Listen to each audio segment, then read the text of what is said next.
All right, hello everyone. We are live with today's virtual Zoo to You virtual safari here at Denver Zoo. I'm gonna let a few more people hop on before we start. So I'll just flip the camera around and you guys can see where we are.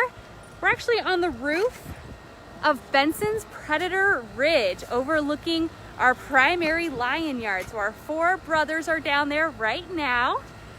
Caitlin, can you remind me of their names? We've got Jasiri to the right, Usiku's in the back right, Bahati's under this tree, and Quito is headed over to Usiku right now in the middle. So Jasiri, Bahati, Quito, and Usiku? Yeah, Usiku. Oh, Usiku. All right, those are our four lion brothers. We are up here on the roof of Benson's Predator Ridge. Thanks for everyone for joining us today. It's gonna be a little bit different. We're gonna try to hold on to those questions while we let our keeper team of Molly, Caitlin, and Jordan toss some meat into this yard that we're on. Right over there is our secondary yard where our African wild dogs are today. Here are the keepers. Whenever you guys want to get started, we're going to start slingshotting some food. So we have a mix of rabbit, pork, horse chunk. That's going to go pretty far there. So just enjoy. If you have any questions, we can hang on to those and get those answered once the keepers have a second. How old are the brothers? They're going to be 5 next month. All four of these guys down here, the brothers, are going to be 5 next month, James.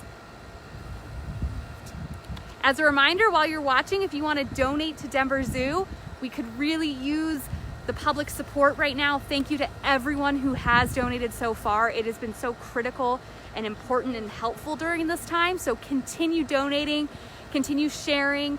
Parents, if you're watching right now and you want something for your kids to do, we have some great resources on denverzoo.org/zoo2you. That is our virtual safari homepage. We have educational resources, activities, and all of our other lives if you've missed any of them. So keep watching, keep commenting. Let's see, Lily wants to know, how much do they eat in a day? Quito, the biggest brother, eats 10 pounds a day, and then Bahati, the smallest one, eats about 5 pounds a day. So the biggest one eats about 10 pounds a day and the smallest eats about 5 pounds a day, Lily. I hope that answers your question. So yeah, this is a pretty cool way. Thanks for tuning in, Star and James. This is a pretty fun way where you get to feed the animals. It's fun for us to be up here and get to toss some food, and they get to really enjoy kind of looking around for it and grabbing it.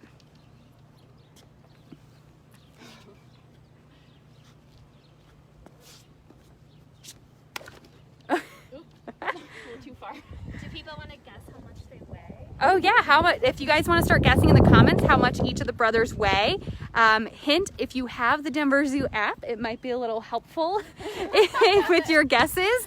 But if you want to just go ahead and guess, we'll definitely take those in the comments and answer them. Oh, Elise wants to know how you can tell the brothers apart. So Quito, he's the biggest brother. He has the darkest coloring in his mane. That guy right there running. So I'm gonna kind of repeat that for people who can't hear from where you are, Caitlin. Quito is the biggest brother. Yes. And he has the darkest colored mane, and he was the one who just ran to the base of the termite mound for some of that meat. Bahati is pretty blonde, just like Quito is, but he's more of a golden blonde. It doesn't have as much dark coloring in his mane. So that's Bahati? Yes. Bahati has a blonder, lighter colored mane. And it's about the same size as Quito? He's the smallest. Oh, he's brother. the smallest. Bahati's the smallest. And then the other two brothers are both red coloring, Usiku and Jasiri, but Jasiri has the smallest mane right now. So Usiku and Jasiri both have that red coloring. And who has the smaller mane? Jasiri. Jasiri has the smaller mane. So Bobby's guessing 785 pounds. Wow. That's a big lion. Molly says 280 pounds. Hi, Star. Yes, their names are listed on the zoo app. Audrey, age 7, wants to know if they roar a lot. They do. We have another lion pride that lives here. And so they are roaring and making sure that the other lions and the dogs and hyenas know that this is their turf. However, they do share it, just not at the same time. But that's one of their ways to kind of location call If one brother's outside hanging out sleeping and the other ones are inside, sometimes they'll call and roar and make the building really noisy back there. Yeah, so Audrey, I don't know if you can hear that, but they are a noisy bunch. They do roar. They like to kind of establish their territory when they're in the yard, and just they're pretty vocal, and they don't sound exactly like you think they would. So you definitely have to come to Denver Zoo once we reopen and hear them. We can't make them roar. That is totally up to them if they want to do that vocalization, but we'll see if they do. They cannot catch the food. They're not exactly catching it right in their mouth. They're just kind of waiting for it to land. Jen wants to know, do they ever fight over food? It is normal for lions to kind of get into little like tufts. If you have brothers and sisters, you probably remember getting into little arguments with them. But so that's normal for lions. They have those manes that protect them. However, it's not anything that's out of the ordinary. They might just make a lot of noise and kind of swat at each other, but that's about it.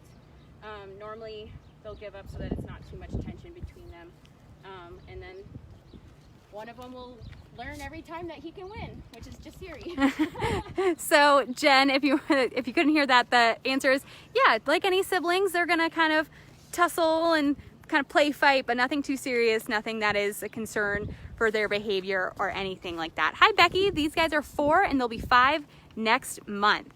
Evan, age 6, how do they look up close? We have a lot of videos and pictures, Evan, of these 4 brothers on our website and on our social media pages on our Facebook. So you can definitely search for lion and see what they look up close. Someone says, do we always see their... So that's kind of fun. That's a test. That is, but that's normal. So anyone who was wondering if we could make them roar, we can't, but they did. They're just a little testy over their food. So Christina wants to know, have we ever shot meat to areas we didn't mean for it to go? Yes. Yeah. Yes. We always want as much of it as possible. We're always aiming to get it somewhere where they can go, but sometimes either the wind or just the trajectory will carry it somewhere a little different than we meant. Hey there, Tattoo is not in this pride. What you're looking at is our pride of 4 brothers. We have another pride that's our family pride with Tattoo, Kamara, Sabi, Nalaya, and Tobias. So they are in a different yard right now. Lori wants to know, what is a lion's lifespan? So here under human care at the zoo, mid-teens would be normal for them. In the wild, for a male lion, it's going to be less than 10 years, mainly because they're going to be most competitive for territory and things like that. So it can be a lot harder to be a male lion in the wild. If they don't have a lot of competition in their area, they can live to be about 10, maybe early teens at most. Okay, so here in human care, it's going to be mid to late teens. And in the wild, it's going to be less than that because of kind of those challenges they have in the wild of habitat loss, food, and other predators. Let's see. Nancy says they're so beautiful. What is their favorite enrichment item? These guys really like scent enrichment. So they love to roll around on anything they find stinky or it smells really good. So sometimes we give them Skin So Soft. Coffee is another favorite of theirs. And then different individuals have favorite things. Jasiri, who's looking at us right now, he really likes this metal mixing bowl that we have. Usiku back there likes different like gourds or things that he can kind of lay on top of. Kind of looks like he's incubating an egg. Bahati will play around with different like plastic balls. Quito here doesn't play with different toys as much, but he does really enjoy like scented enrichment. So scent enrichment is a favorite of these boys. Hi, Chris. I know you're in Buffalo. You're a huge fan of Tobias. He's actually not in this pride. If you want to, maybe Caitlin can explain why we have 2 separate prides and why the boys can't be with the girls. Yeah, so for lions, they're in 2 completely different family groups. So these 4 brothers are our coalition, our male bachelor group. So this is normal for males to live like this in the wild as well, where they would grow up. If they have brothers, it actually is more beneficiary to them, or beneficial. So then they can have a bigger territory and not have as much competition, because it would be harder for another male to come in and take over.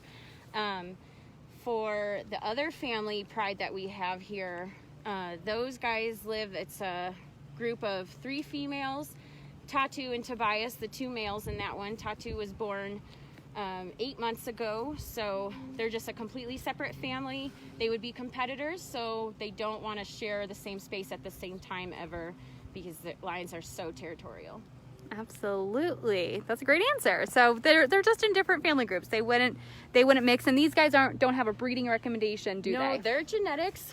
They have a lot of family members that are already well represented in our North American, the Association of Zoos and Aquariums species survival plan. So that's a lot of words and stuff, but that's what manages the lion genetics in our North American zoos. And these guys have a lot of family members here. It's actually interesting because their grandfather, if people remember Kruger, that's their grandfather. So these guys, he did a good job passing on his genes, and so these 4 is kind of a big litter. They also have a sister, and so sister still lives with mom, where these guys came from, in Garden City, Kansas.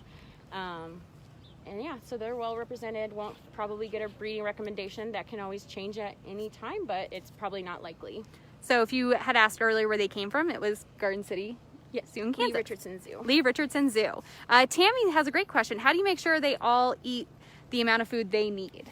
So individually, most days we will do a weighed out diet for each individual, and we'll put it into their own separate buckets that have their name tags on it, and separate them and train them with different types of behaviors that help us take better care of them. So all of these guys are injection trained, so they can get their vaccinations every day, and they all get separated that way for feeding, and then they get their full amount.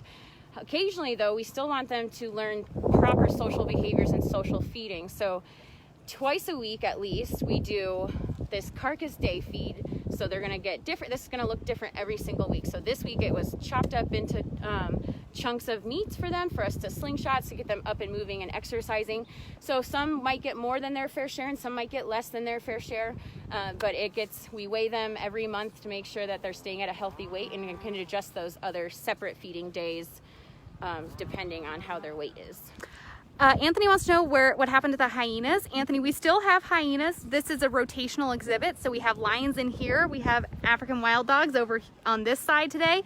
But that whole back area that you can't see when you're walking around, we have lots of room back there for our 2 hyena clans, our other lion pride. So if you don't see them in the front, that just means they're in the back. And Marilyn, yes, these boys are related. So we have a surprise kind of addition to this. We're gonna walk over to the other side and feed the African wild dogs the same way. So if you have any African wild dogs questions, I know a lot of people are always wondering how Nigel is. Nigel is the star. Nigel certainly is. So this is the secondary yard of Benson's Predator Ridge. You can kind of see, if you want to be oriented about where we are in the zoo, we're standing right above that window that you can see into this yard at eye level.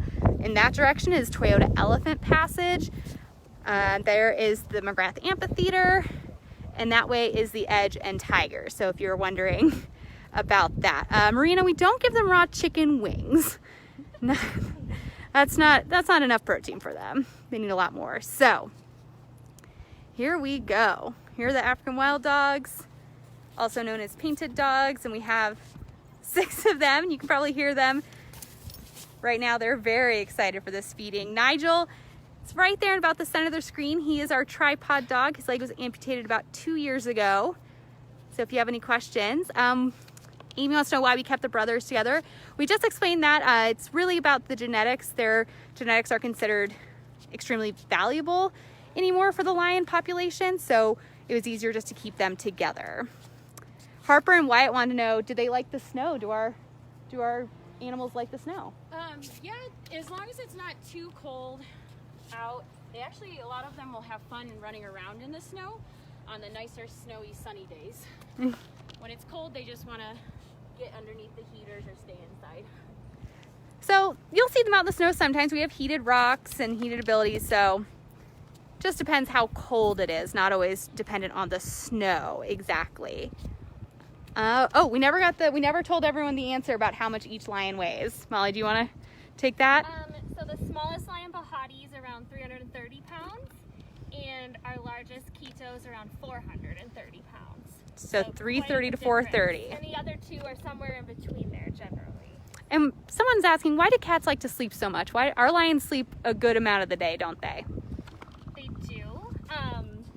Cats are known to sleep most of their time, and really that's to save up energy. In the wild, of course, lions would be hunting for their prey, and it takes a lot of energy in order for them to catch that prey. So they usually have a big meal, then they rest up for a very long time. Sometimes they don't eat for several days, but really they're conserving energy for their hunting. So next time you want to nap, just tell your parents you're conserving energy. So hi Star, we have 6 African wild dogs, 2 parents and their 4 pups.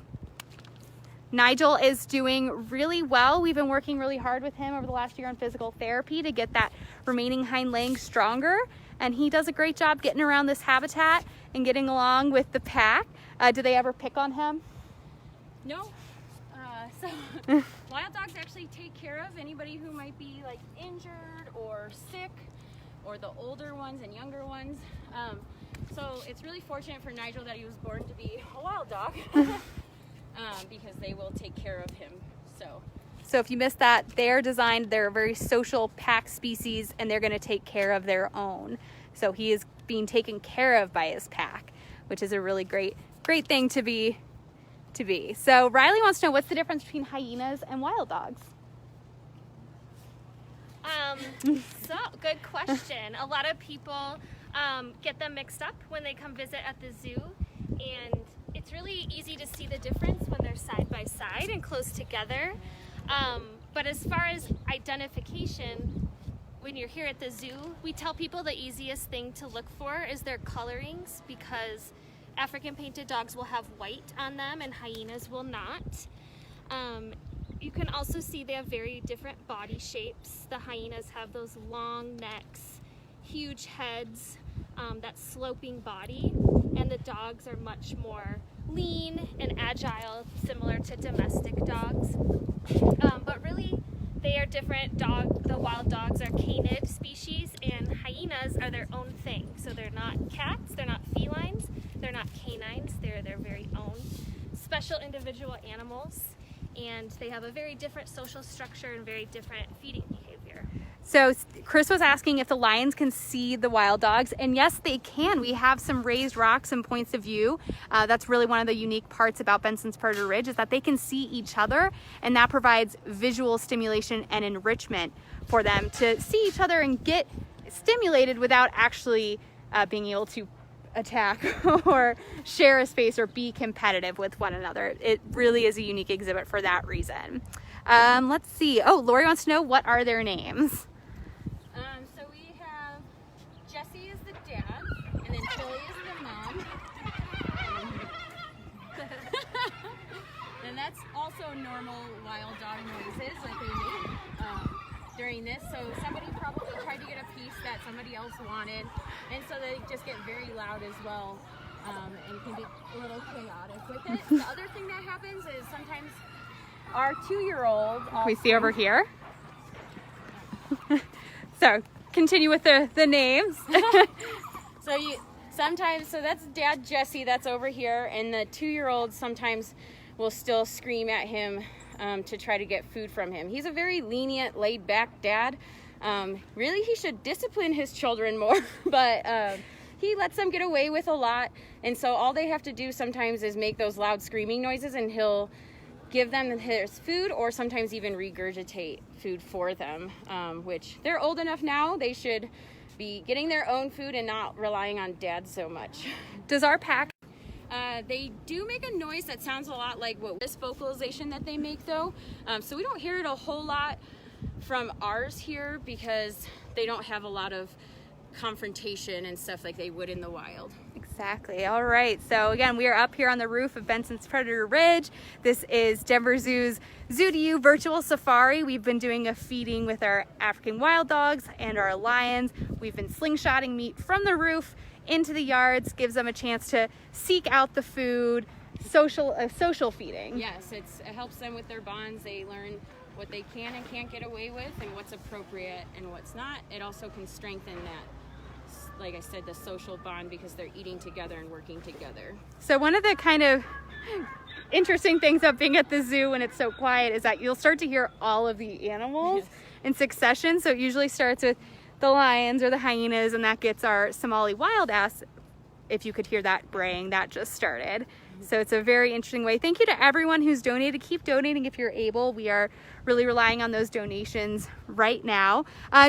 Were we feeding anything different to the dogs than we were to the lions? Yeah, they actually got beef and pork heart, and then they also got horse chunk meat that we had cut up.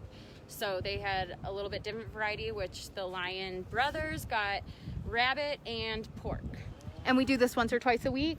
So we'll do some sort of like carcass or whole prey, or these every Tuesday pretty much for us is our carcass day. Then we also do social feedings a lot of times with our bones, which is on Friday, so they get bones that day. Sometimes we do a really large carcass, so like the wild dogs might get a 100-pound carcass that they all share and eat together all at once. Then they wouldn't need to eat for a couple days after that, but it kind of varies, but normally it's about once a week. And if you were wondering, if we do get all the animals their appropriate diet, if someone gets kind of left out of the social feeding, they're still going to get fed that day. Yes. So it is, but it's a behavior that they need to work on. They need to be able to get in and get the food and learn how to kind of nudge their brothers and sister out of the way. So no, we do not allow petting of the hyenas or lions. But have you ever felt the African wild dog fur? Is it soft? Is it coarse? Their hair is more coarse, I would say, than soft, not like a domestic dog. We don't pet them or anything like that. They're not like a domestic dog where they seek attention from us. They get their attention from each other. They definitely know the keepers and are interested in us. And then just through training, we sometimes have to, like when we're training them for those voluntary injections or blood draws, things like that. Nigel's physical therapy and different things like that. We might have to touch them, but it's all through protected contact still. The other thing too, if they ever have like a routine exam as well, we're there with them during that. So yeah. All right. Well, I'm gonna take a couple more questions here. Oh, what type of enrichment do the African wild dogs like? They like really bad perfumes. Is one of their favorite. We also have the two females a lot of times like any smaller items that they can pick up and carry around, kind of like a prized possession, and then they run around with everybody with those types of things. But scent again is probably their favorite thing that they get. And then the other thing that really the dogs get so excited whenever they do see the lions, if they haven't seen them in a couple days, because we rotate them around to different areas, the lions and the wild dogs really like to run around and vocalize at each other. Yeah, if you're ever watching from the public side of this exhibit and you see sort of the wild dogs rush to the side, it's probably because they've seen a lion. Yes. All right, well, we'll see. Oh, do African wild dogs come in any other colors, or is this their coloring? This is their coloring. However, every single individual will have their own unique pattern to them, and so that's how you would identify the different individuals. So all of these guys, they might look the same to you guys, but if you look at different markings too, you can see, like, can you see Theodore over here at this tree? He has a lot of white around his neck, so that is one of the ways, even from when he was a puppy, when they're first born, they're all black with their white coloring. So that's how we've always been able to distinguish him from his siblings. And then Cholula here, on her back, it's mostly tan, and then she just has black lines across her back. And then on her face, her facial coloring is very dark, and she has a little white mustache on her top lip. All right, we have a request to go see the lions before we go. So let's see if they might be more under the shaded part of the roof. It is kind of warm and hot in Denver here today. So we'll see if we can get one more sneak. Oh, there they are. There are our brothers. So thank you everyone who has been tuning in. We appreciate it so much. If you missed the live stream today or missed the beginning of it, want to see the lion feeding, this will be up on YouTube later and our website, denverzoo.org/zoo2you. We do this every day, 1 o'clock, unless we're featuring the baby rhino, and then that's at 2 o'clock. So every weekday, we'll have something for you at 1 o'clock. So keep tuning in, keep commenting with what you want to see, and we can't wait to talk to you all tomorrow. Thank you so much.